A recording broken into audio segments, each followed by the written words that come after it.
I'm Elaine Clegg. I'm a city council member in the city of Boise, Idaho.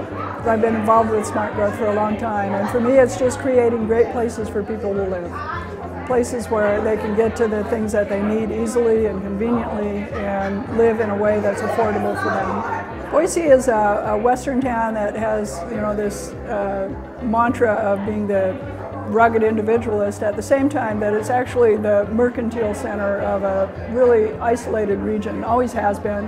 And so we've always had actually a much more cooperative spirit. We have an opera, a philharmonic, a ballet company, a Shakespeare company. We've had those for many years, great art museum.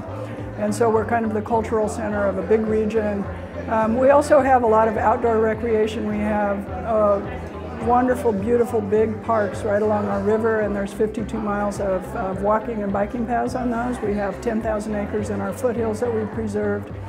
And so that becomes the backdrop for what we think is becoming a real thriving kind of high-tech center, university center, creative class place, if you want to use those terms, although I think those are overused. To me, it's a place where people who have good ideas can come and see if those good ideas work. We have some regional issues. Boise is a relatively dense center of a really sprawling region. About 600,000 people in the region, many of whom commute by car, 25 to 30 miles every day.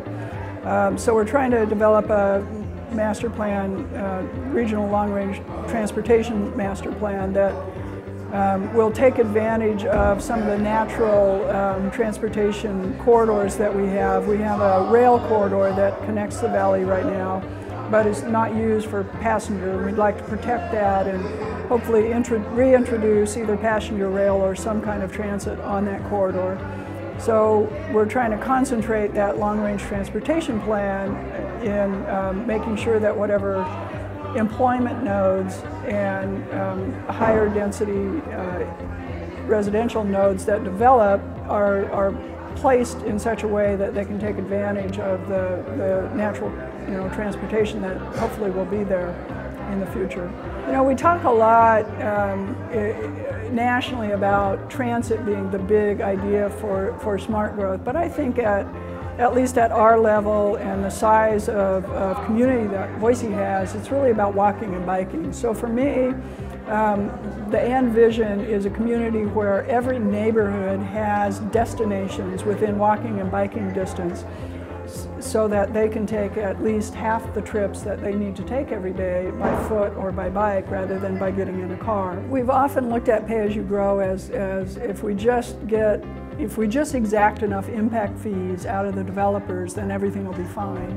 But we fail to look at the bigger picture. And I've done a lot of work in my other profession on school siting, for instance. And when we site schools, we don't look at the total cost of the school. The school district often looks at the cost of the land. They may look at the cost of making site improvements that would allow kids to walk and bike around the site, but they don't look at, is there already water there? Is the other infrastructure in good shape? Are there walking and biking paths? Where do the students live? Are they within walking and biking distance? Those kinds of things, and it's not just schools that we should look at that with, it's everything that gets sited in a neighborhood. Look at all of those elements. That's really the way that we're going to make growth pay as it goes, because you can exact all of the upfront capital money that you want to from a developer, and if you've just then committed to maintain miles and miles of new roads and new sewer pipe and all the rest of it that goes along with it, at the end of the day you're not going to come out ahead.